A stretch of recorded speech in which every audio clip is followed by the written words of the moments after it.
Here we go. All right. Thursday, November 20th, 2025. And here we are at the Duluth Conservative. How you doing, Dave? Surviving. Nice. We don't have 10 feet of snow, so we're doing pretty good. Oh, God, don't even say that. The problem is it's true. We could have it already. Yeah, I mean, all right, let's see. My computer says it's 40 degrees, so that means we only have 80 more degrees to get colder. Oh, but only 60 degrees warmer we've ever been. So yeah, we can get 70 degrees colder, and that's a typical winter here. 30 below is 30, what we've yeah. had. Yeah. It's madness. Where your face hurts when you walk outside. It's a thing of beauty, right? Yep. All right. Let's go through what we're going to be doing on the show today. We're going to talk about a party coming up. American Experiment's doing a party on December 9th. We're going to go through some Duluth news. I put a topic on here that really doesn't have a story behind it. It's just about the Duluth roads and my frustration with them. So I thought I'd talk about it because it's good for me to do that. Get it off my chest. We'll talk about some Minnesota legislation stuff. Fraud again, of course, because we are in Minnesota and that's what we do here apparently now. Yep. We're going to take a look at the economic growth we've had since Tim Walz took over in 2019 and also migration or lack thereof in migration to Minnesota. We'll go through some Minnesota news. We'll talk about where our tax dollars are going, a special election in Wayzata for a new school, and you're going to be blown away by how much it's going to cost if they pass it. What we're going to be seeing in property taxes. We're going to go into national news, and we will touch on the Epstein files being released and what that means. We'll talk a little bit about something I just bugs me is current New York Mayor Eric Adams and what he was saying in a foreign country. We'll talk a little about digital IDs. We'll talk about international news. You added something here about the government slowing down your car without your permission. And we'll do some health and fitness in the word of the day. And the word of the day preview is propaganda. So we're going through that. How's it sound? Sound like a good lineup tonight? I think it's a lot, but I think we can make it. We are at 10 pages, but most of those are pictures. Just like most of the books I read in high school, they're mostly pictures. Yep, pop-ups. Okay. Well, let's start it off with promoting the American Experiment Party. And we have an image for this. So it's going to be December 9th from 6 to 9 p.m. It's $15. There's usually some pretty good food. The American Experiment, if you're not familiar with it, is a group that is nonpartisan. They speak to Republican groups, Democrat groups, liberals, conservatives. They don't care. They're nonpartisan. And they do have what would be considered probably a conservative slant for what they think is the right thing. And they're just trying to put out there what the direction that the government should be going or the people in Minnesota should be thinking about. They had a whole thing on Minnesota Doge a few months ago. I thought was very good. So I don't know what to expect here at the Christmas party, but I'm starting to know these guys and they're pretty nice. So if you're interested, go to theamericanexperiment.com/events. Here's a number here that we're displaying on the screen and person to contact. And it's nonpartisan, not like the Duluth City Council, but an actual nonpartisan. When you say nonpartisan here, it actually means they don't have a stake in the ground. Correct. All right. I came across a term today. This is all stuff we're going to do before we go into Duluth news. I just threw a couple things on here. Treating America like a commuter country. So what that means is people from other countries will come here just to make a lot of money and then go back to their own place. People aren't treating this anymore like it's its own nation with its own identity. You look at us as a way to make money, to come in and get resources, and then send it back home, and then to go back home when the going gets tough, or they just don't like it here anymore. Right. Problem with us natives to American is we don't have a place to do that. We don't have a place to go and then come back to. This is all we have. So with Donald Trump and the Trump administration, exporting illegal aliens from this country, cutting off the support system where they can send money back, curtailing the H-1B visa program. This is all stuff for us as Americans. That's who it's for. And that's who our president's looking out for. So I'm pretty happy about that. But I like the term commuter country. I thought that hit it right on the head. Any thoughts on that, Dave? Yeah, I mean, I know a lot of people that work at financial institutions where almost on a daily basis, they're sending money to foreign countries, back to the people's parents, relatives who are working here. So it's not just it's an actual thing. And we can document it. So we know that it's a very true statement. Yeah. So and that needs to stop. Yes. The last thing in this segment before we go into Duluth stuff is it's apparently Transgender Week of Awareness, and it was Day of Remembrance today. And I bring this up only in the fact that I'm so tired of having to hear about this. This is a niche thing that very few people participate in. Why it is being thrown up to us. This is like 6 years straight now of this stuff. You know, I could come on here and talk about saunas all day long, go through their history, you know, who uses them. I could go through Roman history. Like, it's vastly interesting to me. We could go through all the things. July. Oh, that's a month named after Julius Caesar. August. That's a month named after Augustus Caesar. All very fascinating to me and a lot of people. But you know what? A lot of people just don't care. It's not that they hate it. It's not that it's not interesting. It's just they don't care. That's the same thing for this. Do we have to see this all the time? Can we just cut it off now? Do your transgender thing. Stay away from the kids. Do your thing. And just leave us out of it. Right. I think back to the old days when we were kids and they didn't talk about this. And it was nice. Yeah, now for some reason it's all about going after the kids. It's not even about transgender. It's about, you know, we never talked about this. This is the only thing that makes me angry about it. Otherwise, I don't care about it at all. Right. If you're an adult and you want to play dress up, that's fine. One, don't make me believe it, and two, stay away from kids. Yeah, right. You it's follow this criteria, we're good. Yeah. We have no issues whatsoever. We don't care. Right. And you know what? If you want to go into the women's bathroom, I think the women have to figure that out. I can tell you I'm not for it. I wouldn't want my daughter in. I wouldn't want my wife in there. I wouldn't want my mom in there with you in there. And I'll stand up to you, but the women have to lead this fight. And if they're okay with having the guys in there, then, you know, maybe there should be a separate place that we don't have to have that so that women can be safe, feel safe, and not have to feel like they're being stared at. Because you know what? I hate to tell you this. You have all these great feelings about why you're doing it, and you're all altruistic about it. There are just simply some creepy men who just want to look at naked women and will say anything they have to do that.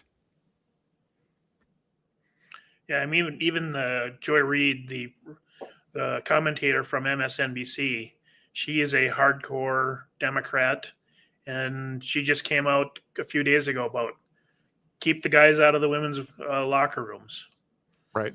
Very, you know, she wasn't running around the she wasn't trying to sugarcoat it. Keep the men out of the locker rooms. She doesn't want to see it. Right. And that's from a hardcore liberal side. So. And it shouldn't have to be a liberal or conservative thing. You got these guys who want to play dress up. That doesn't make them a woman. Even if they get all these surgeries, it doesn't make them a woman. So go do your own thing.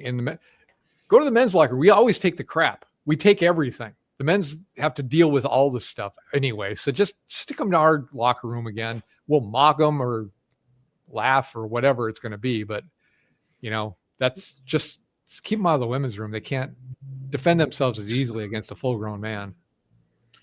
And as adults, I mean, we were programmed to protect women, especially our children, our daughters. Yeah. We should be it should be a no-brainer to protect them. So keeping guys out of the locker rooms, bathrooms, It's such a simple thing. You know, I was just thinking about that recently, and I was like, yeah, you know, when you're home, you know, all by yourself, that's one thing. But when you've got a wife or kids, your job as the husband to go make sure at night everything's locked up, everything's secure. If there's a problem, you're the one that goes investigates. That's your job. That's what you do. There's nobody else that's going to do that. If you think that's a sexist thing, that's on you, because this is what the role of the father or the husband is to protect everybody in that house. You're the first line. The mom, she's protecting the kids. You're going against the threat. God forbid they get through you. You go against a mom, she'll kill you. You're lucky to go against the guys. So, oh, we have Thanksgiving overlays. I've just had a wandering thing go across my. I will not do that right now. Okay, let's move on to Duluth news, and we'll talk about the Duluth City Christmas City of the North Parade's coming up November 21st, which is tomorrow. Yep.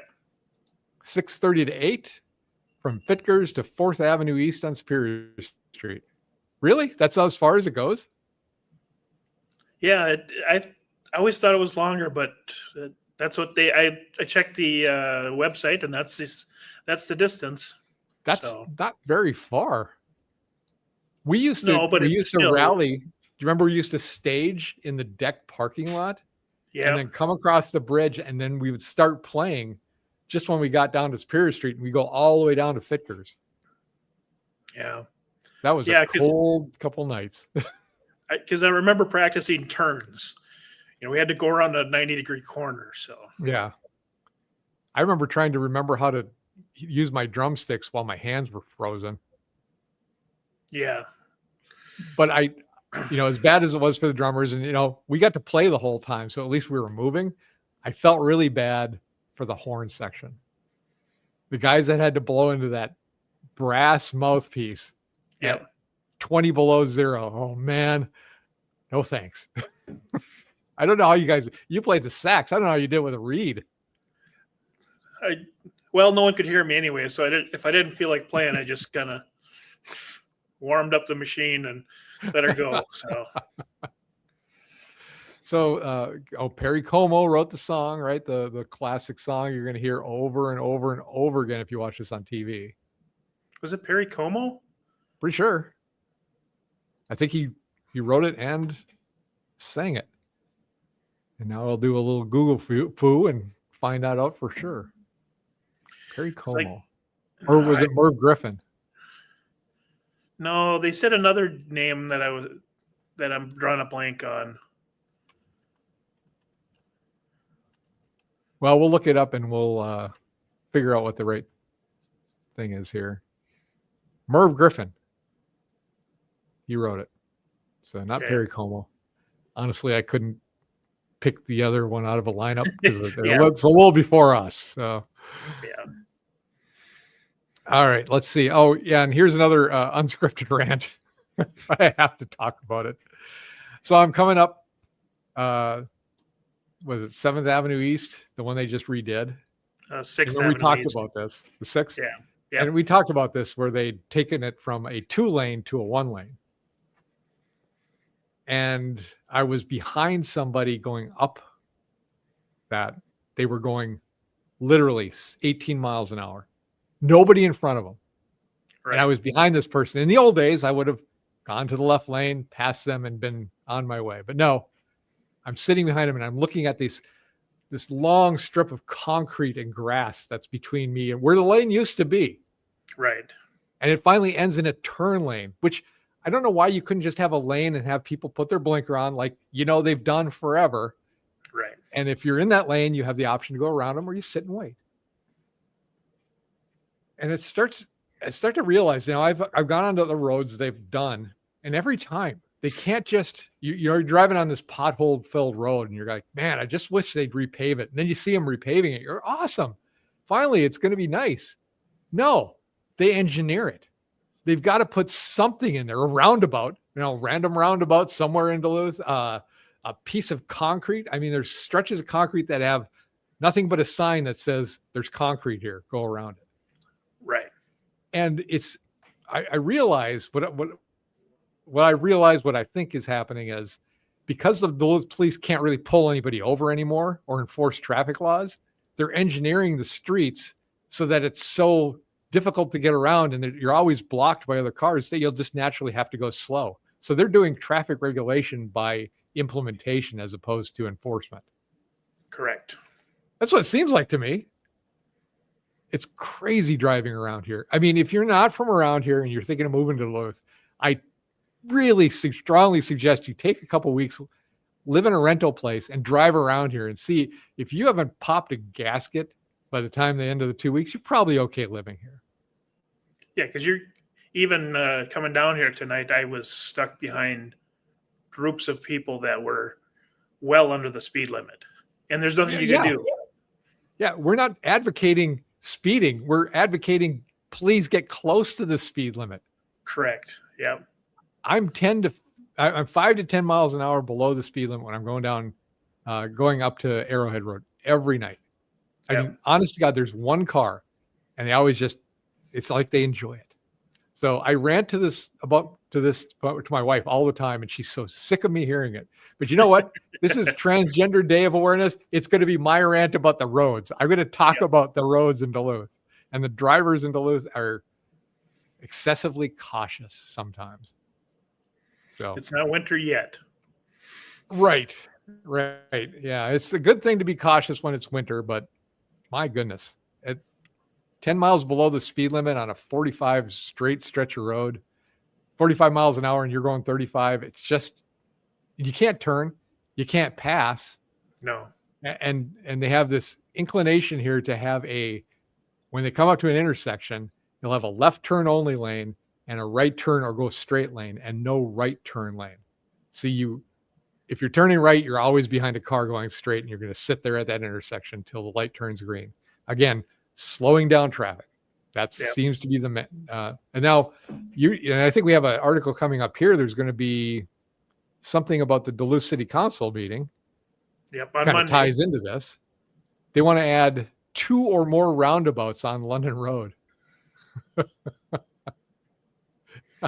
I don't know what the fetish is in Minnesota about roundabouts, but they're not for everything. There's some places they're good. I'm not totally against them 100%, but London Road, that's a busy road. And you're going to have people just for no reason popping around. Right by East High School too. Yeah, the one is on 26th Avenue East and London Road, which is Black Bear Restaurant, for those familiar. The other one is on 40th near the East High School. And because we're at Black Bear Restaurant is where semis get on to go up the North Shore. Yeah. So they have a very tough time getting around these super small roundabouts. So now you put another one at 40th. So you've just completely slowed down traffic to a dead stop. And it's a busy road and you've killed it. And that's say that the start of it. 26th, I say it does have enough land to do a proper size roundabout, I think. Because that's already a kind of a spaghetti junction where you got some people going off to the right, some people going straight, people turning in. It's a pretty big area of land. So I think they could pull it off there. It's going to be horrible to have to drive in that during rush hour. But 40th, I don't see how they're going to do that with a proper roundabout. Like, you have to be able to get to it and know somewhat if a car is going to turn or not. And they're so small, some of these things, you're just waiting the whole time.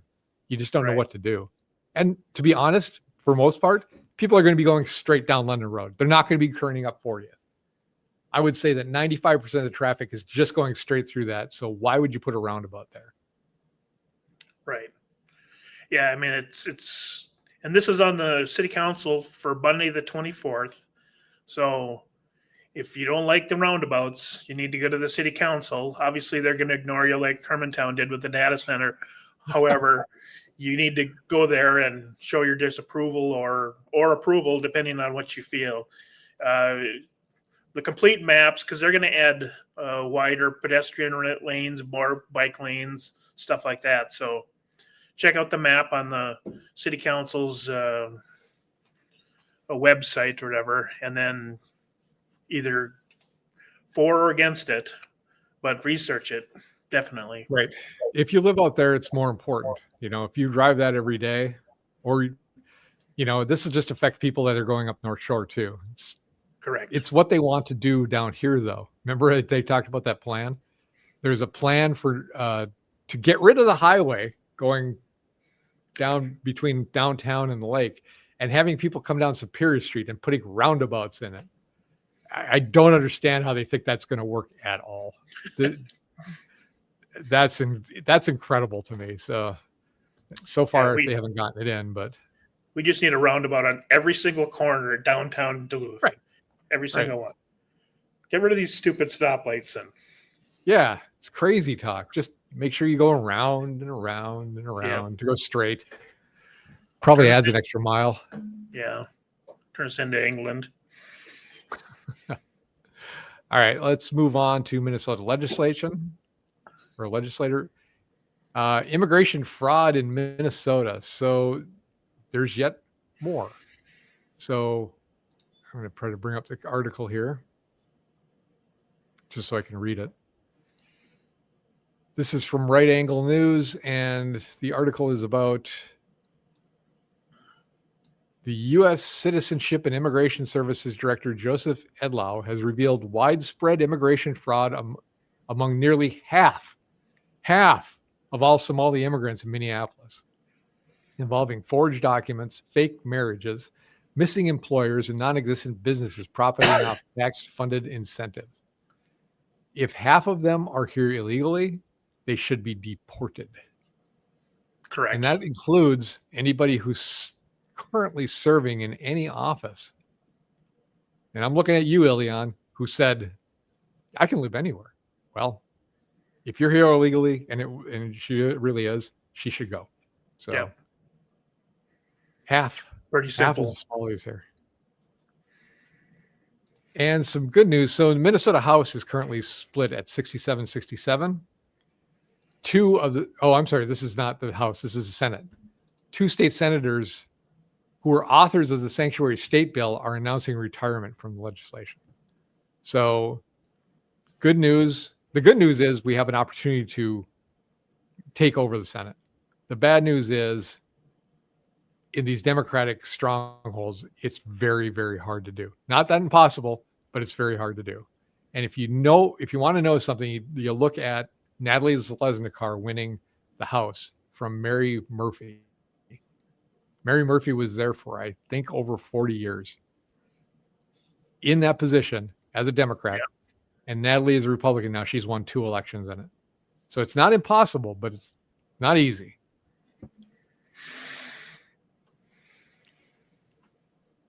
All right. Let's move on to Tim Walz.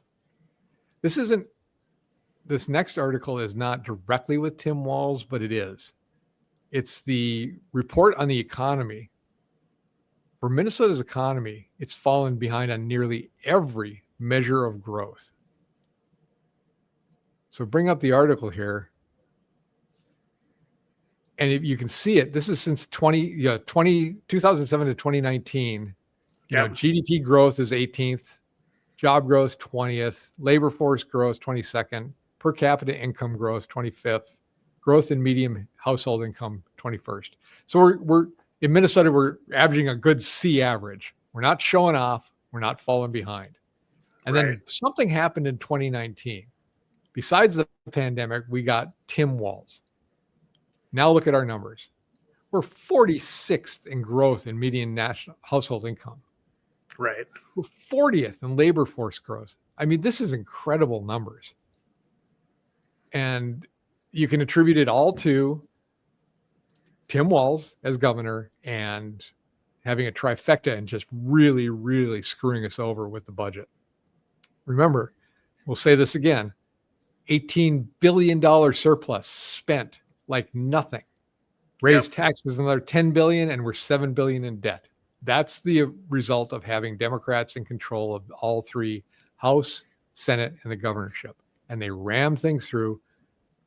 They didn't care what they were spending. And it shows. And we're really, really hurting now. And we're going to talk about property taxes in a little bit, but we're really getting reamed by every single tax there is.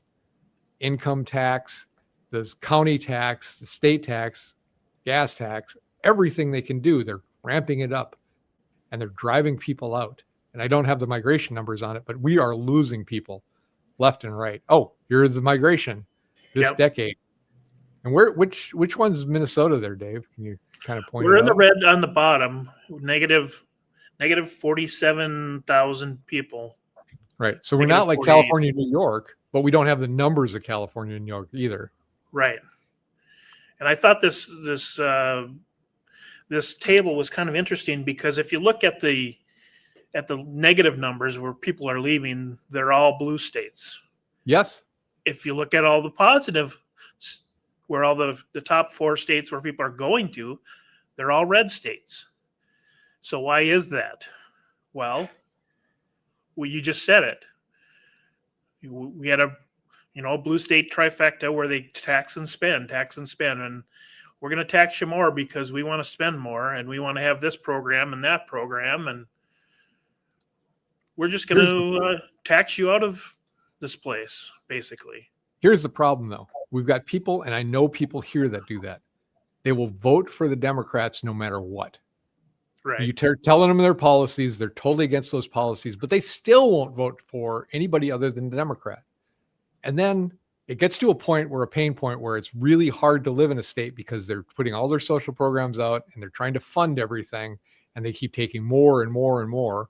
Not only are they increasing your property tax percentage, they're increasing the value of your house. So they're double hitting you on that unrealized gain. Then if the people who have enough money that really doesn't affect as much, but they're starting to feel the pain, well, they move to a different state. Yep. And the first thing they do is say, you know what? I like it here, but it's not progressive enough. And we have to start getting in some policies that we were doing back home. And it just keeps cycling over and over again. That's the problem. And when we were living in Hawaii, it was one of those things. We didn't like people from California. I didn't have much to say because I was a new resident there, but I could tell the locals, they'd tell me people from California and Seattle are the worst. First thing they do when they move here is they try to change everything to be like California and Seattle. Right. And that's the policies. The same people will complain about property taxes, complain about the price of food, and then vote those people in that are the cause of those increases in prices. Yeah, and you also notice that Hawaii was on that negative list too. So people are leaving in droves from Hawaii because, they got rid of your Second Amendment rights. Their taxes are high. It's really a high cost of living. And the really unfortunate thing is there's people that have lived there for generations. Yeah. And they get a big, they can have a 900 square foot house made out of concrete built in the 1950s with a metal roof. If you were to buy that here, it would be probably around now like 90,000 to 100,000. They will get offers for upwards to $1 million for that house. And sooner or later, when you're not making any money and you're living in debt and you get that cherry given to you, you'll take it. The problem is you'll never live in Hawaii again. Once you sell that house, you'll never get another house. You may try to buy another house and you may get something that, say you get $1 million for your house and you buy a $500,000 condo. You'll get priced out of it after a while. You will not have the house you have. You will not have the lifestyle you have. And that's an unfortunate decision that many people have to make when they live out there because they can't make ends meet working 3 jobs and paying all the taxes out there. It's crazy. Right. And taxes aren't that bad for property taxes, honestly. They make a lot of money off the taxes of the tourists that come, and still it's 2 to 3 jobs to try to live. And with a number of people leaving California, eventually it'll turn into a red state. But, how long is it going to take? And then how long is it going to take to change all the laws so that you can afford to live there? Well, the people that live there now won't want to change the laws because they kind of like having what they got. Right. When I lived out there, I was one of the people that rented, but I knew many people in areas I rented. They have FU money. They don't care. they'll just sell some stocks and make $1 million. It doesn't bother them whatsoever. The problem they're going to have is, who are they going to have to work at the resorts out there? And you're going to have that here in Duluth too. Who are you going to have to work at the regular jobs when you've priced everybody out of a house? Yeah, and that's what they don't. Obviously, our socialist city council doesn't understand that yet. Eventually, you're running out of people's money. Right. That's the problem with communism. Yep. Moving on to Minnesota news. It turns out, so Al-Shabaab is a terrorist group. It's a Sunni Islamic-based and political movement based in Somalia. Well, I got some great news for you if you live in Minnesota. Minnesota taxpayers are the largest funder of that group. So we are funding a Somali terrorist organization with our Minnesota tax dollars. We're going to leave this article up for people to look at, but it's pretty telling that of all the things that we do during the day to work and make money, to support ourselves, to help our families, they're just taking so much money from us and giving it to people like this or people that are here illegally.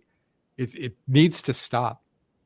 Yeah. You should be working for yourself first, for your family second, and then for, if you so choose, charity comes into play. And unfortunately, what they've done is they've taken it so that charity now, as opposed to being a charitable thing that you decide to do when you have enough money to do it, has turned it into an obligation to the government where they take money from you at gunpoint, take your money and give it to people that they deem fit, as opposed to you having your money and giving it to people you deem fit. That's a problem.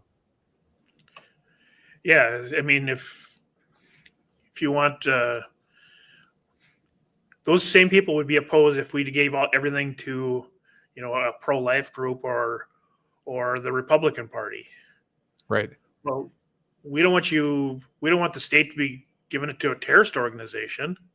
Now we have to call Donald Trump and Pam Bondi to straighten this mess out. We need to elect a governor next year that will straighten this out. And we've talked about some of the candidates now, and we have as a Republican, myself, as a conservative, we have a lot of really, really good candidates coming up, and it's going to be an interesting process to see how many are left. The endorsement's going to happen, then the primary is really late. So we've got to get this thing straightened out early next year. We can't go all the way to August before we have our candidate. But we have a lot of good candidates. We need to get the best one who can beat Tim Walz and get him out. We should have the primary in like February or March. Right. Yeah. It should be very early in the year. Yeah. And then we can build steam with that candidate. You can't have a primary in late, going into summer. Then you've got a couple months and then that's it. You're done. Well, right. Walz is going to have primary, but he's going to win because he's the incumbent. Nobody's going to unseat him. So he's got all this momentum or whatever crazy people that seem to like him are going to vote for him. So speaking of Tim, just for fun, I'll add this to the stage. Yeah. Alpha News. Yeah, here's the problem. You're a retiree. They take all your money in property taxes, give it to left-wing groups to make your life harder. Congratulations. You're funding it. When are you going to have enough of this? When are you going to say, we need to stop this? When are we going to get rid of property taxes in Minnesota? I said this last year, and people looked at me like I had three heads. And now I'm seeing it in mainstream stuff, and it's great to see it. In Florida, they're really making an effort to go to not having property taxes. So what is the reason that you don't want to have property taxes? Well, if you own property and then you have to pay the government every year a certain amount of money to just own that property, and that goes up with percentages and it goes up with the estimated value of that. If you don't pay, the government will take your house. Now they will sell the house and give you money after they've gotten their cut of what they owed in property taxes. Yep. What that means is you don't own your land. And that's a problem. It's not private ownership. If you have to pay the government every month or every year for the privilege of owning land, you can't say you actually own it. You're renting it because they can take it if you don't pay it. Anything where you have something and you have to pay a monthly amount, and if you don't pay it, they can take it, that's renting. That's not ownership. And we need to get rid of that. We need to have people being able to pay off their houses and know that, hey, I don't have a house payment anymore. I just have to worry about food and heat. There's Right. still things you have to worry about, but property tax is a big deal now. I mean, I'm paying more in property taxes now for my house than I did for the rent of my first 2 places that we moved to after we got married. A month. Right. And then maybe if you cut down on your property taxes, you wouldn't have half the state population on SNAP benefits or food stamps. Right. Yeah. A big increase, right? Yeah. 'Cause we talked about that last week, 170% increase. And it's like, right. Why? Now, to be clear, we got to pay property taxes. Right. To be clear, I'm talking about your primary residence Yep. as a person, not a corporation. Those are the people that shouldn't have to pay property taxes. You buy a second home, you own a cabin. I'm not necessarily saying we have to get rid of all that. We need to have some money coming in. But your primary residence as a citizen, as a person that lives here, you shouldn't have to pay property taxes after you buy it off. Corporations, that's another story. Which would be an interesting because last week at the city council meeting, they voted to ban short-term rentals until they figure out what's actually going on. And they're saying up to 40% of the Duluth single-family homes are basically commercial, are rentals. They're rentals, and that blew me away when I saw that. I never confirmed it, but that stat is frightening. Because if that there's two sides to that. One is they all should be paying commercial property taxes, and two, if we set a limit of my preliminary would be 10% of single family houses. If we set that at 10%, then we would have places that would solve the homeless crisis, because now we put up 30% of these houses back on the market. You wouldn't have first time buyers competing with corporations to buy these single family homes. Right. So the thing I don't know about the stat is, what I think I heard was 40% of the people that live here are renting. But there are apartment complexes and there are places that should be rented. So if you take that out of the equation, the real number is how many single family homes are for rent. And that's the thing that I think I agree with. 10%, 15% maybe, and that's it. Yeah, we'd have to figure out that number. But if you want to rent, if you want to be a landlord, then you go buy and or build apartment buildings. Right. Not single family homes. I agree. So we haven't just, we can understand. So then we know what is what. Yeah.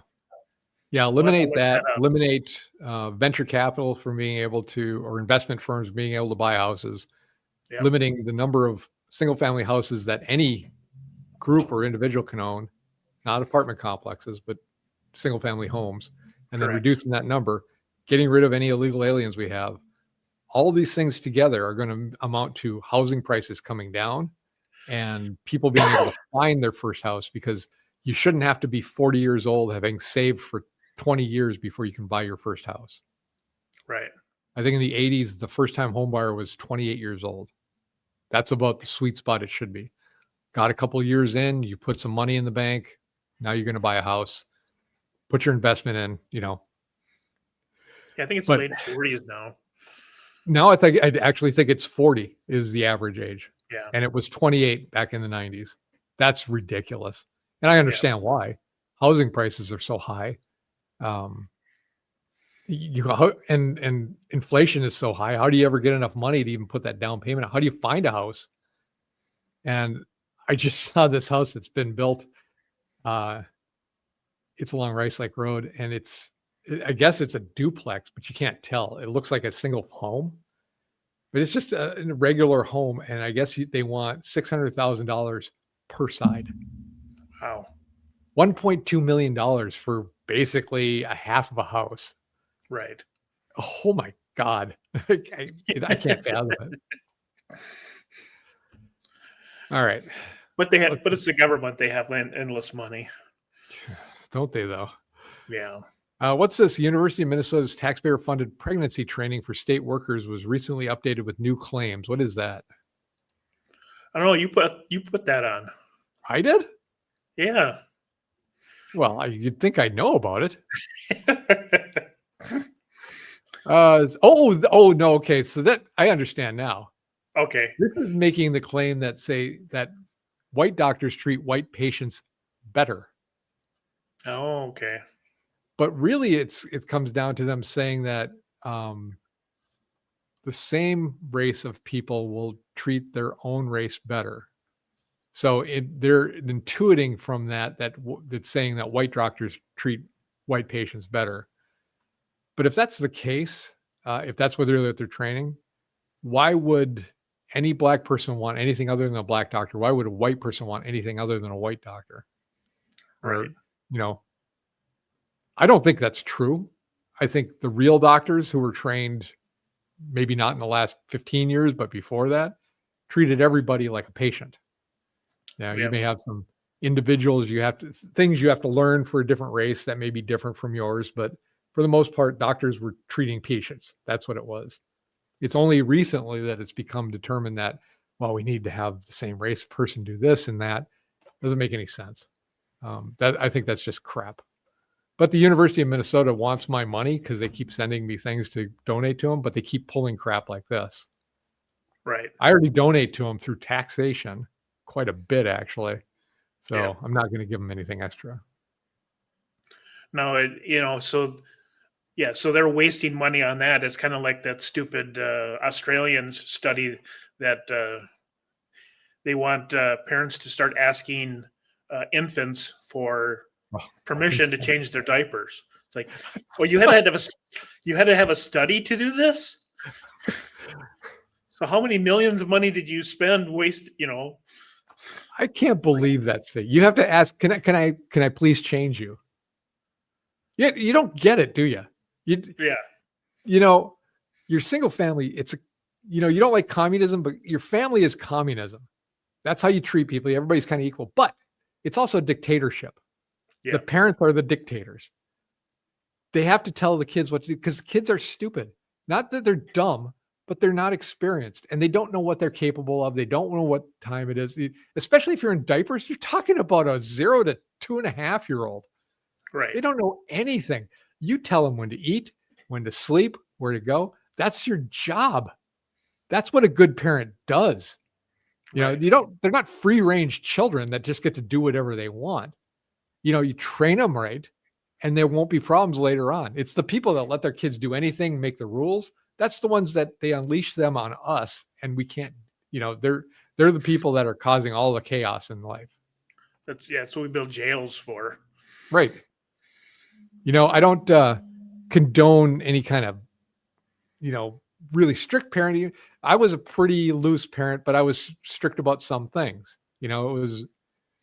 You just have to have boundaries. Kids have to know what the rules are so they can live within them and test the boundaries. Right. But your job as a parent is to do what has to be done. And if that means kid needs a change, it's not a, can I change you? It's you're getting changed right now. Right. Yeah. I mean, how stupid. It means the baby, a 3-day-old baby is smarter than the parent. It's the same thing about what's your gender. Going to kindergarten, I talked about this last week. It was, okay, are you feeling more feminine or more masculine today? You're asking a kid something he has no idea about. How about you feeling happy or sad today? That I can get. That's an emotion. This other stuff is just conditioning. Yes. Let's talk about property taxes once again. Wayzata School Board approved a special election to cover a new facility, including a swimming pool. How much is this new facility going to cost? $496 million. Jeez. That's property taxes. So that's just the people in Wayzata. Now I know people in Wayzata are higher up. You know, they are, that is very expensive property. That's a very rich community. But really, $500 million to build a facility for school? When does this end? Yeah. This is crazy. It's so ridiculous. You know, at what point does it end? You know, that they just come and take your money, just steal from you. Well, the good news we is it want goes up this. for a vote. It goes up for a vote, just like they did this last year in Duluth. The funny thing about this is an April election, so it's an off election. It's off election thing you're going to vote for. They do Yeah. this on purpose to get low voter turnout, and then they get the people who really want it to go and vote. It didn't work last time in Duluth. In Duluth, they knocked it down because they tried to get an increase in property taxes on top of what we're already spending. Right. And it's time to stop. You know, I'm trying to question why we don't have more kids. So send kids to school and you have a big screen and one teacher is teaching the whole class, and you know, the other people are there as, you know, basically just bouncers. We're spending way too much on per student to educate kids, and they're not getting the education they need. You can see that from reading and writing skills and math skills. So it's time to do something differently, and throwing money at it is not going to be the answer. And I'm sorry to all you teachers out there who think that this is a great thing to keep spending more and more money because then we'll get it right sooner or later. You're not getting it right. I'm not blaming the teachers necessarily. I can definitely blame some teachers, and some teachers do a great job with as little as they have and are trying to crank out real useful people to the society. So those people I like. The ones that are there to catch a paycheck and just push their social experiment down your throat, they need to go. Yeah, I mean, if you want to spend money on a study, not when to change it, not asking permission to your baby if you want to change it, do a study on how to increase reading and writing scores and math scores. Right. That's money well spent. Is what do we have to do to get our kids to think at, grade level? The thing that drives me crazy, and it was happening to us when we went to school. They keep trying different ways. Now, how are we going to fix this? People have been learning to write for thousands of years. They were teaching calculus back in ancient Greece. Yep. It's got to be a method. Just do it. Just do the method.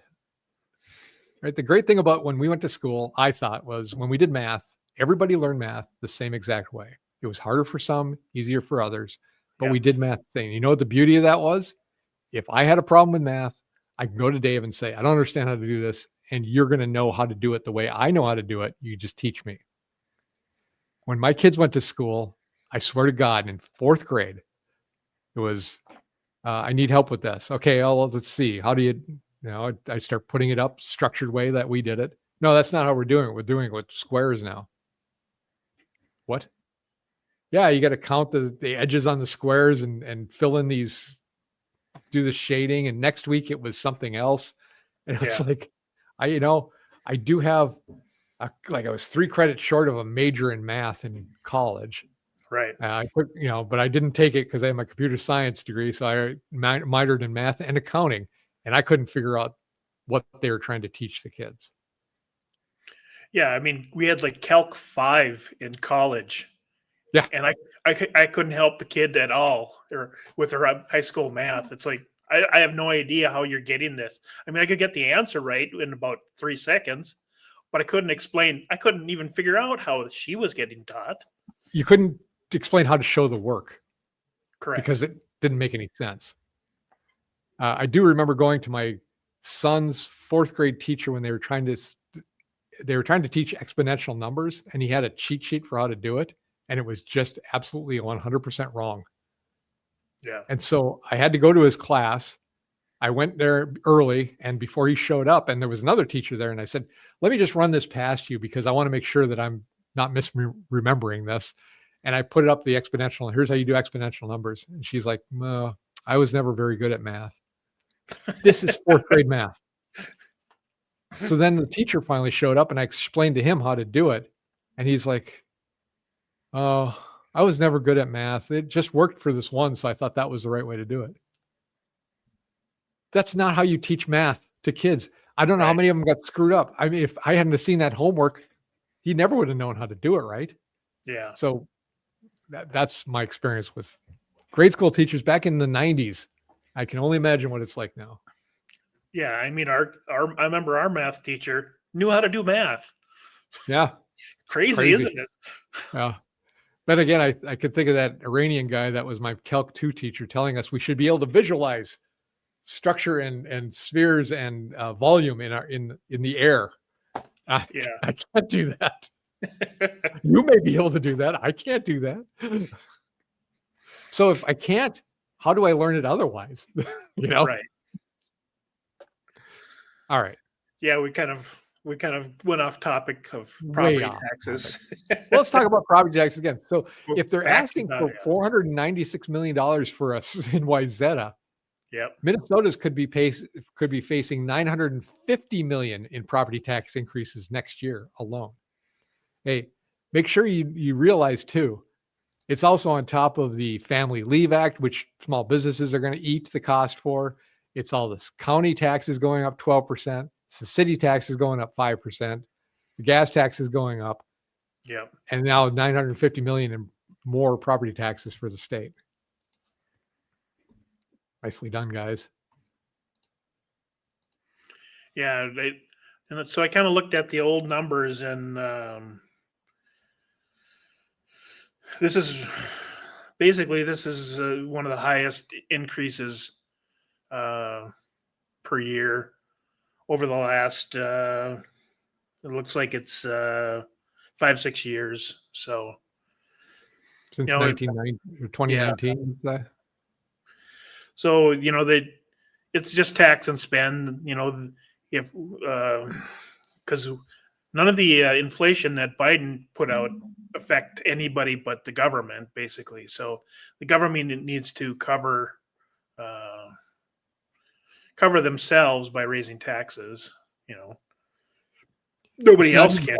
But you can't even say, well, at least if nothing else, it's because the people in Minnesota need this, and it's the citizens getting the money. It's not. It's getting farmed out to Somalia, apparently, and to terrorist organizations and to illegal aliens and all their social benefit programs that they're having. It's not for things I would support. We need to start getting opt-outs on some of these things that they build up. Yeah. And I was kind of thinking, you fund it. And I was kind of thinking about, I seen a thing on, to go off on a tangent here again, it was waitresses want 30% now for tipping because of inflation. But I was thinking, if I was thinking about it, is like, well, the prices of everything is rising. So even at your same number, 20%, where it's kind of you're going to make more money because everything else is going up. So why do you need a higher percentage? Because you're already making more off the same 20%. You're making inflation adjusted on that. So why does the government need 8% more than already inflated? They're already getting the inflation inflated number too. Right. So, but now they're asking for 8% more over the top of that. So and it keeps going up. Yeah, it just keeps going up. They increase the price of everything, and then they take more percentage. Same with property taxes. Raise your property taxes, raise your house value. What if I never sell the house? It doesn't matter. Did it cost more to get water to my house? No. Okay. Well, that makes sense. Perfect sense. Right. Minnesota Democrat Leah Finke. That guy that dresses up like a woman. No, it's obviously a woman, as you can clearly tell. Spicoli? Is that you?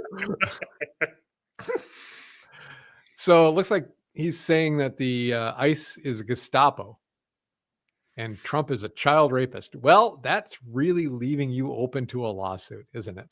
Yeah. You better bring the documentation for that if that's what you're going to claim.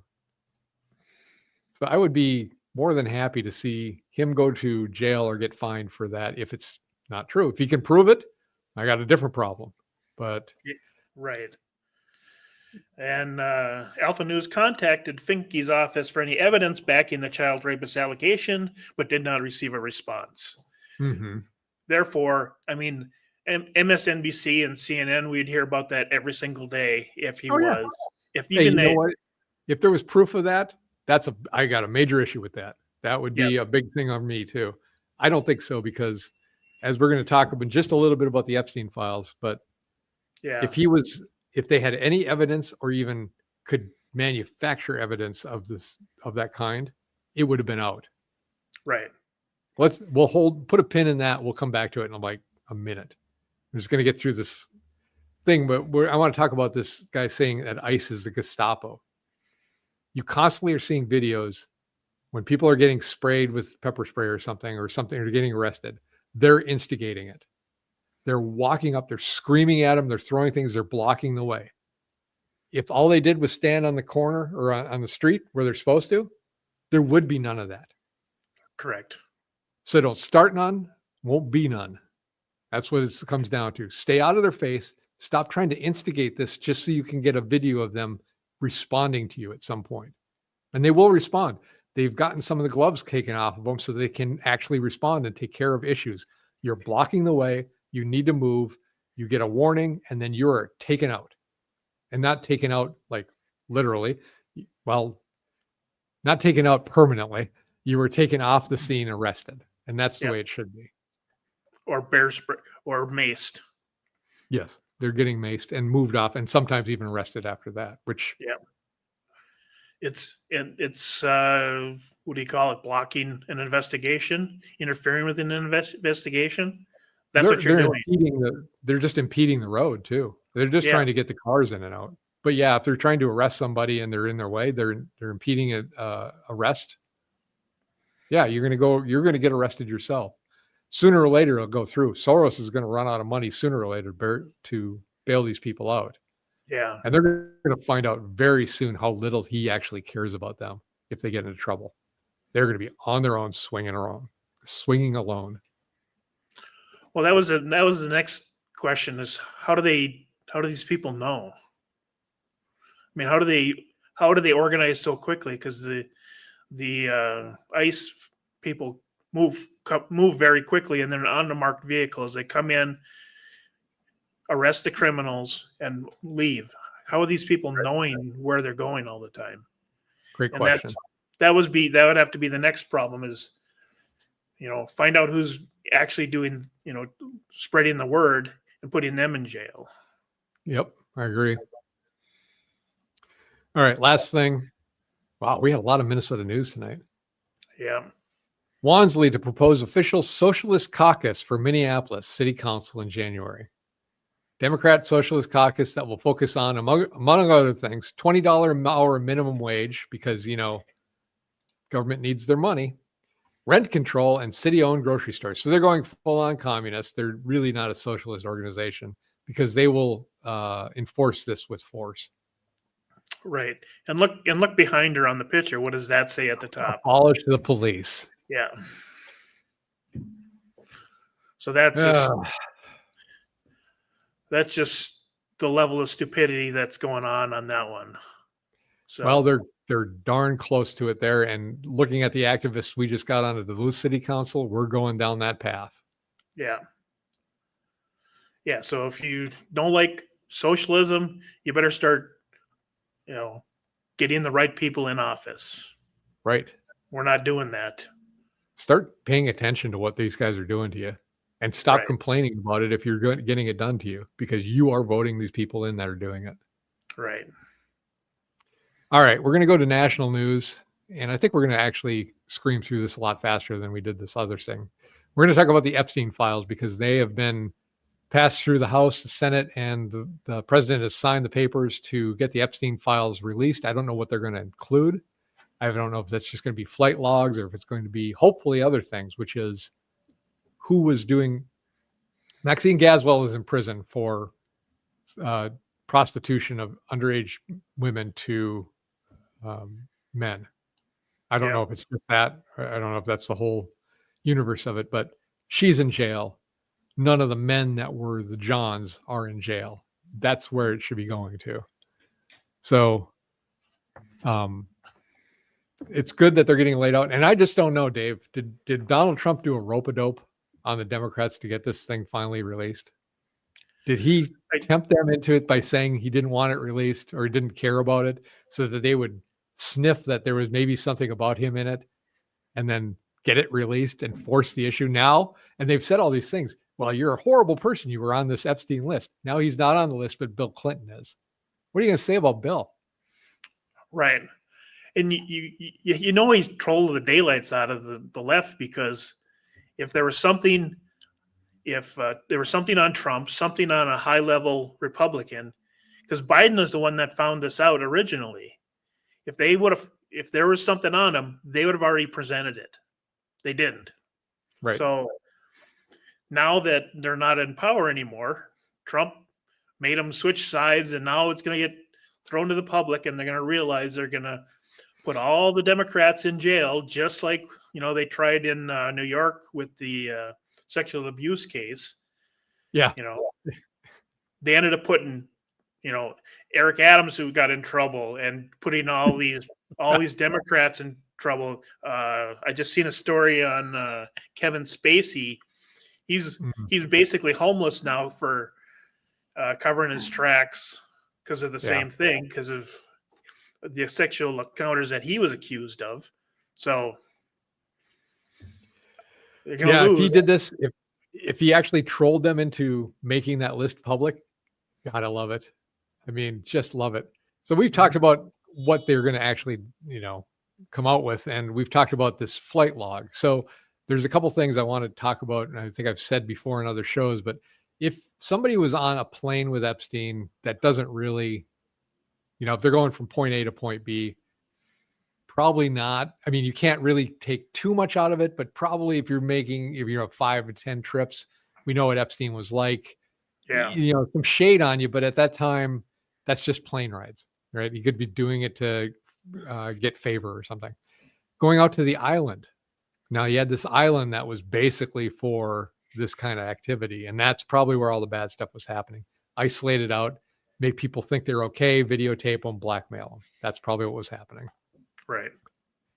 If you went out to that island once, I can accept an argument saying that you didn't know what was happening. When you went out there, you found out what was happening, and you never went again.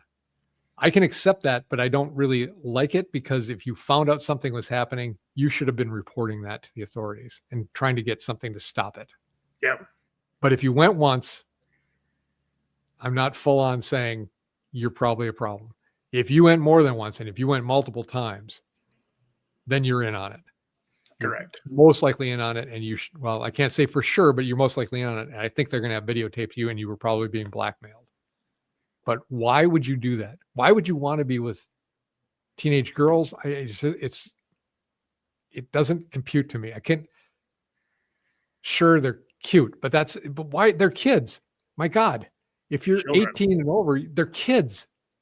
You don't do that to kids. You ruin their whole lives. What the hell's wrong with you, man? I mean, that's just sick. You're the adult. Your job as an adult is to protect children, protect the kids, not to exploit them. Right. Well, who's Bill Belichick? He's was the coach for New England Patriots. Yeah. You seen his wife? Yeah. She's 26 or something like that. 26, 28 years old. Now, she's definitely old enough to make her own decisions. And if that's works out for them. But I can't imagine being with a 28-year-old. No, I know kids, 28-year-old will talk to them, but you can't have a conversation with them like at your level. You don't have the same experiences. You don't have the same memories and things you grew up with. And, they're not going to know, where's the beef? You say that, they're like, I have no idea what you're talking about. You might get a chuckle out of somebody your own age, but I've never understood that. Hey, look, a dial-up telephone. What's that? Yeah. So And that talk about we're getting on tangents tonight. My God. Yeah, we can't stay on subject at all. So I can't. No, it's too close to Thanksgiving. right. Bill and Hillary refused a subpoena to testify about Epstein. So what are you going to talk about with Bill and Hillary now? What's your what Adam Schiff? What are you talking about? Prosecution or of those who refuse to comply with the lawful subpoena that is vital to ensuring congressional oversight has teeth. Otherwise, Congress cannot function. So there's Adam Schiff, who I hate. I mean, not hate, but I disagree with most of his stuff, and I think he's a creepy guy. Let's put it that way. I agree. I mean, if you're getting subpoenaed, there should be some teeth behind it. You should have to go. And they subpoenaed people that were close to Trump when Joe Biden was in charge, and they put them in jail. Steve Bannon. So be consistent. If you're going to do it to them, I would love as my bucket list is to see Hillary Clinton in orange jumpsuit being perp walked into the courthouse. I really love it. Would love to see that. Yeah. That being said, we don't talk about the Clintons here, Dave. Okay, we're safe. A mugshot would be really nice. Wouldn't it though? It would be very nice. But we are doing this this podcast from Guadalajara in Mexico. Yeah. It's nice outside. Woo, so steamy out. Yep. And speaking of Epstein, while the January or while the Epstein file trials were going on or things were going on in Congress, there was a representative that was getting coached literally by Epstein himself, texting her. So the House they were going to censure this person, but they didn't do it because just like every other time, just enough Republicans decided to vote against it so she wouldn't get censored because they protect each other. And I would love it if the people that keep doing this were voted out of office. This is along the lines of don't just vote for a Democrat because they're a Democrat. Primary these people. They're clearly not out for you. They're out for their own selves. And yeah, here it is. The House didn't censure this person, Plaskett, coached by Jeffrey Epstein himself during an anti-Trump committee hearing. And there's the votes. Just enough, not more than enough, but just enough. There's always enough to make sure nothing happens. This was after he was convicted. Right. Yeah, he'd already been convicted of what, rape or something like that? Yeah, whatever put him in jail. I don't remember the specifics. I don't remember the specifics, but yeah, he was already heading to jail, basically. So, okay, so we've covered Epstein. Yeah, great. Get it out there. Get some people in jail. And the thought that it's a national security thing, why we can't release the names. Why is that? That means that there's some people that have a lot of information that are on a list that can be blackmailed by somebody. That should be a real big problem to a lot of people. Let's talk about the Vatican walls. So can you pop that up? I just want to show, and this was our image for tonight too. So scroll down or close that thing where it says, I urge heads of state and the leaders of nations to listen to the cry of the poorest. There can be no peace without justice. The poor remind us of this in many ways through migration, as well as through their cries, which are often stifled by the myth of well-being and progress. Scroll up a little bit now. No, just go back and scroll up. Well, it said, yeah, go to the top. DC Drano. We want is the same wall as the Vatican to keep illegal aliens out. That wall is around the Vatican. That is valid. It's several feet thick, several 100 feet tall. That's what we want. So the Vatican's saying that virtue signaling from the Vatican saying, let somebody into the Vatican. Open those doors. Take down that wall.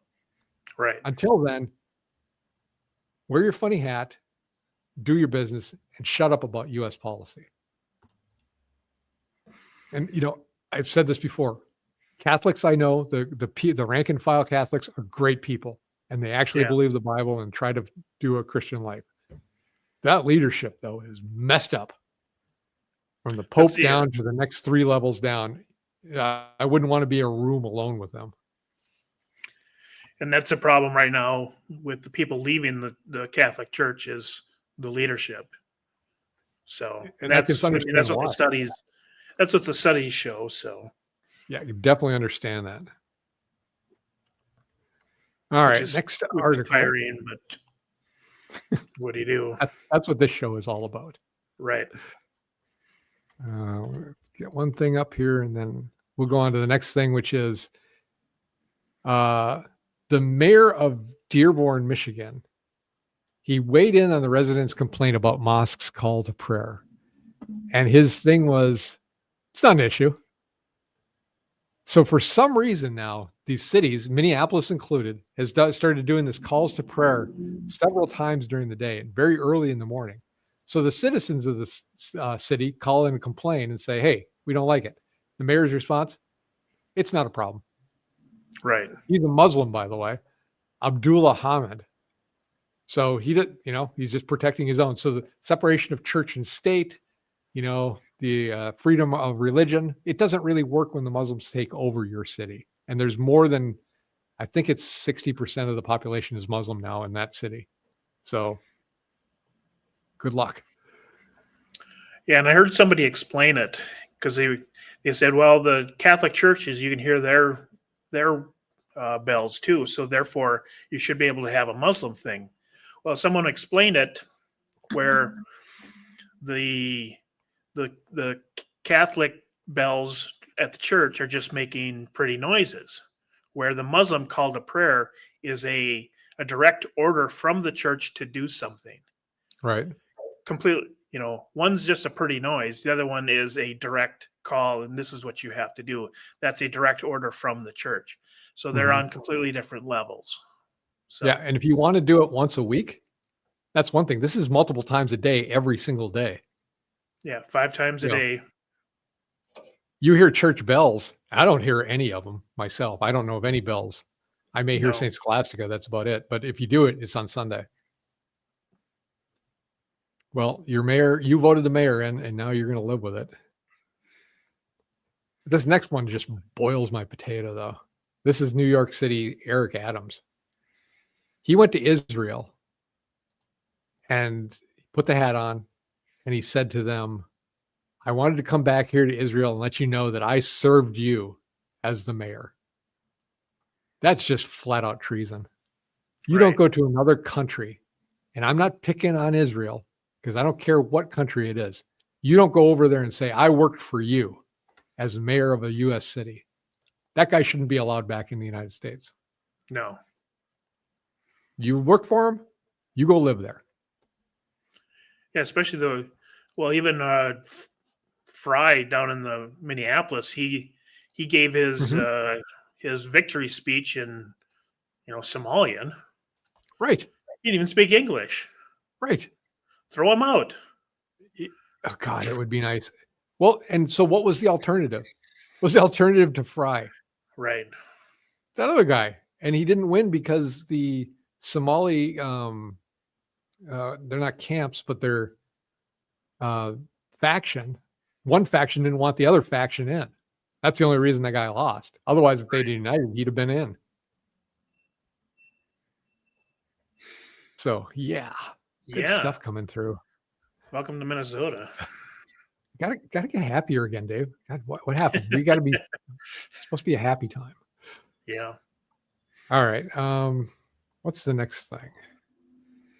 I lost my place. This bridge in St. Louis, the bridge that got collapsed. So far, the price tag on it is 2 times more than what they originally thought, and it's climbing. And it was 1.9 billion. Now it's 5.2. So it's basically a rounding error, right? Went from 2 billion to 5.2. Over twice as much, 2.5 times as much. My God. Oh, look at it. So they're rebuilding this bridge going from Duluth over to Superior. I wonder how much that's actually going to cost.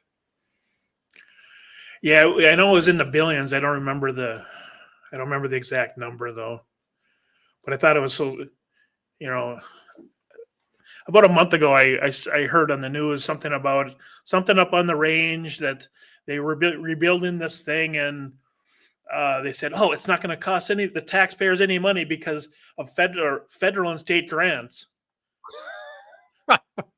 Interesting. Where where do you think they get? Where do they get the money from? It's ridiculous. That's good. God. Don't you think this through for 2 seconds? That where do they get their money from? It is a problem, but people don't realize that's the money they took.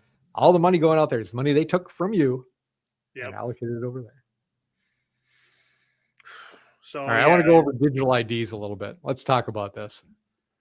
5 reasons to say no to digital ID. You lose your privacy. Every move, purchase, and interaction could be logged. Centralized control. You don't want centralized control, trust me. Data breaches. Once you breach the data, it goes out to everybody and they take your stuff. Exclusion. This is a bad one. You don't have an ID, you don't have access. And this is what it comes down to with social scores in China. They can take away your ID, and then there's a lot of people living homeless in China because they can't get rent, or they can't rent a place because their digital ID has been taken away. Yep. And then once it becomes required, basically it's over. So those are some things about digital ID. And it has been said that a full tank of gas in your car and a pocket full of cash is freedom. And a battery powered car and a credit card is just control. Because remember, think of the 15-minute cities they did in England. Yeah. They were trying to box people in so you couldn't even leave your little area. They can only do that if they put controls on, and they can shut off your car, and they can docket you money. And that's what they're going for. Yeah, so then they'll have ultimate control, because we said last week, if they can feed you, they can also starve you.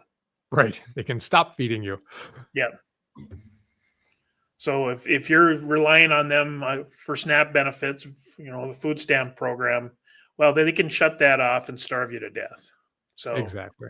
That's just the first one minuscule step. Digital ID is the far end of that stick, basically. Mm-hmm. So you've had enough meat this month. You can't buy anymore. Yeah. You've driven too much. You can't purchase any more gas. That's where it leads to.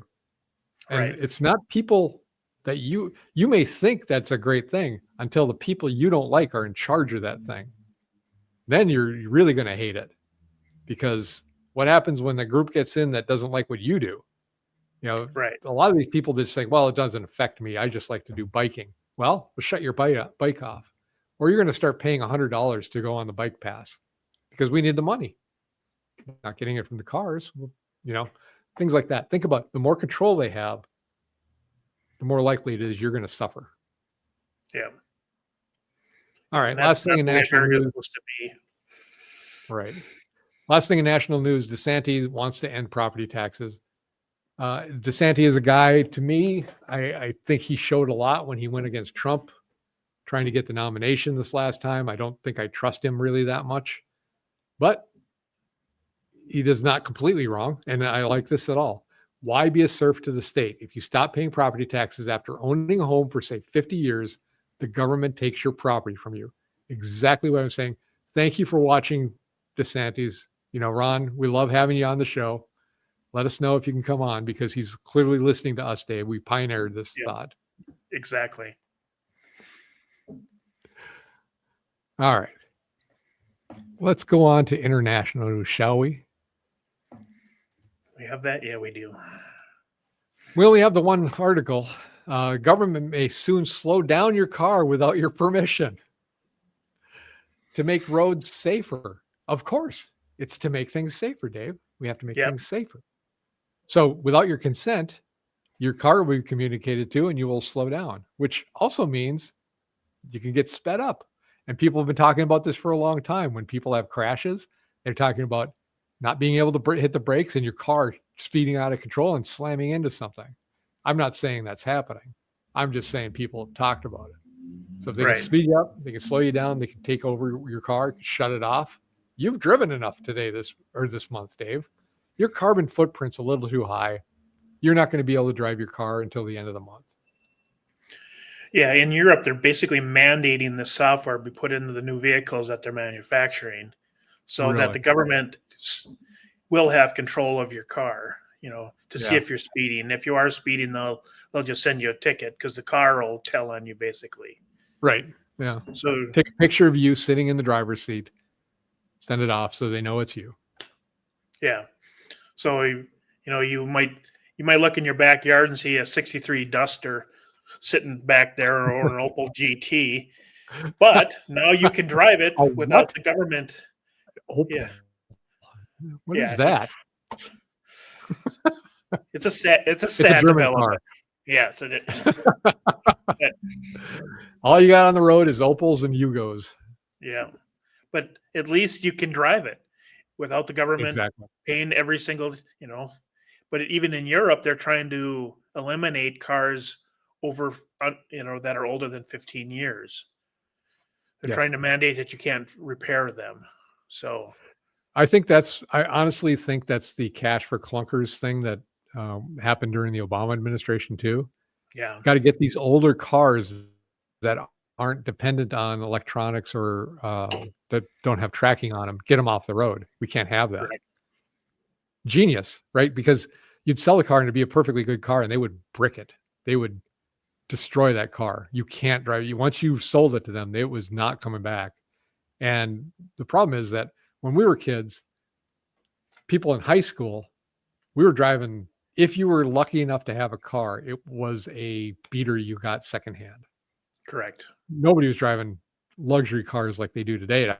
You go to high school today, it looks like Beverly Hills. I mean, they're all better than my truck. We talk about this at the gym. You can always tell when the college is there playing volleyball because all the cars are newer than ours and better looking and really, really expensive.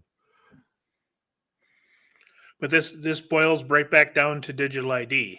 Is we have to be in front of it to stop the government from controlling every single thing you do, everything you eat, everything because it will get to everything you say.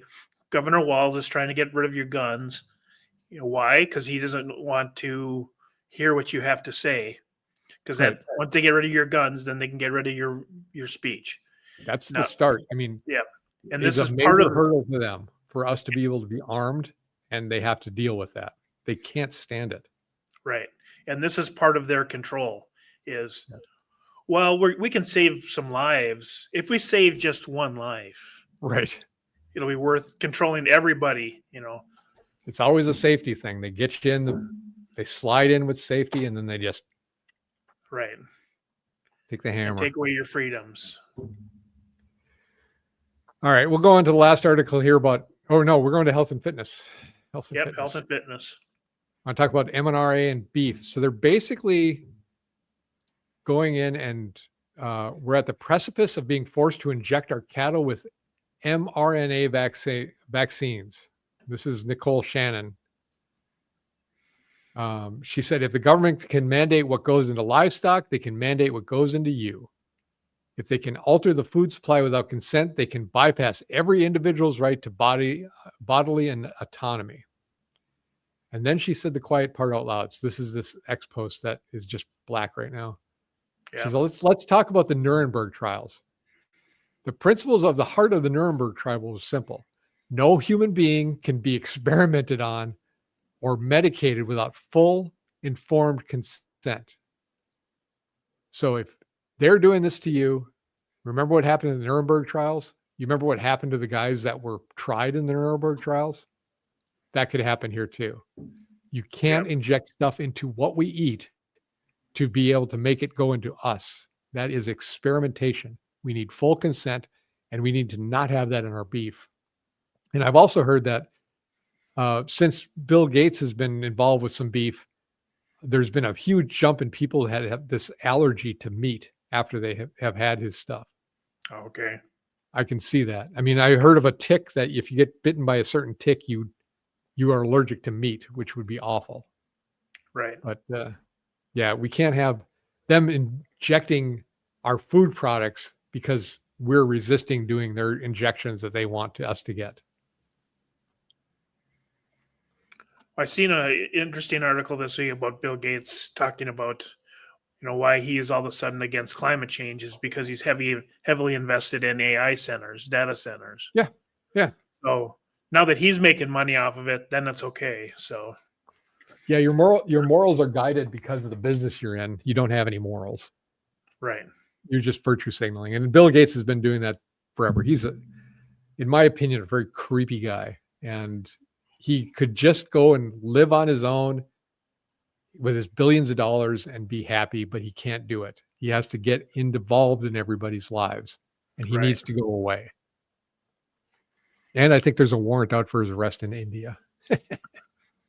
Not to sidetrack us again. No. We wouldn't want to get off track. No. All right. And one more thing with health and fitness. Yeah. I had to put the banner up to remind us what we're talking about. So I'm just going to put this up, and I'm not really going to comment too much about it. Let's just add it to the stage. It is interesting that once something becomes easy to do, it's no longer a horrible thing to do. But when it's hard to do, then it's something that's just being mean. All right. I'm not even going to go off on that. That's it. That's the whole thing. Ready for the word of the day? Yes. Lay it on us, Dave. What's the word of the day? This week we went with propaganda. Because last week was introspective, where you had to, look at your own beliefs inside of you to determine, what you believed and stuff like that, and researching. Well, this sort of along the same lines was propaganda is, let's see, any form of adversary communication, especially of a biased or misleading nature, designed to influence the opinions, emotion, attitudes, and behavior of any group in order to benefit the sponsor, either directly or indirectly. And the side one, it was information, especially of a biased or misleading nature, used to promote a particular political cause or point of view. So we're back to, just because you hear it on the news, go research it. Don't believe it. If you hear it on The View, don't believe it. Go research it. Do your own introspective. Find out what you believe it and what you think is the correct way to do things, what your belief system is, and then go research it. Don't believe the propaganda from the news, from anybody. Go research it. Go find out someone that you trust and believe, and verify that this information is true. You ready for my tangent? I've got two. Yep. Two tangents. Remember during COVID-19 when you were told, don't do your own research. It's bad. It was bad to do your own research during COVID-19. Number two, Smith-Mundt Act. You know what that is? I did read about it this year, but now I can't remember what it was. 1948, after World War II, when they started really perfecting propaganda. Remember, the British were very good about propaganda against the Nazis. Yep. There was a law passed here that said, in America, the government can't do propaganda against American citizens. Right? So they were fully aware of what was able to be done in the war. So what they did was they said, you can't do it. Right. And that law was repealed during the Obama administration. And things have gotten horrible since then. We need to reestablish that law. So the U.S. government should not be doing propaganda against us. Correct. We are the bosses. The government works for us. We're the people that they should report to. And as soon as they forget that, they start doing stuff like this, which is propaganda against us. We need to eliminate that. Absolutely. All right, Dave. Rant's over. Our tangents are over for the day. The tangents are over. Maybe that should go on for another couple hours, but yeah. Maybe I should have made that the word of the day, tangent. Maybe next week, yeah. So next week is Thanksgiving. We're not going to do a show on Thursday. We will do it on Wednesday night. We'll probably do some turkey awards or something like that. We'll try to make it fun. Get some Yep. cool banner. I don't know. Dave will dress up like a pilgrim. I don't know. We'll figure that out next week. Dave's like, that's not happening. All right. I'm going to put up the like and subscribe thing. So we don't have to do that. Yeah, there we go. Like and we had subscribe. the banner for that one, but yeah, no, we're good with this. And I just want to say thank you all. Thank you all for watching. We're going to be here next week again. We're going to talk about some issues. We're going to have some fun. Thank you for coming on. Hang loose.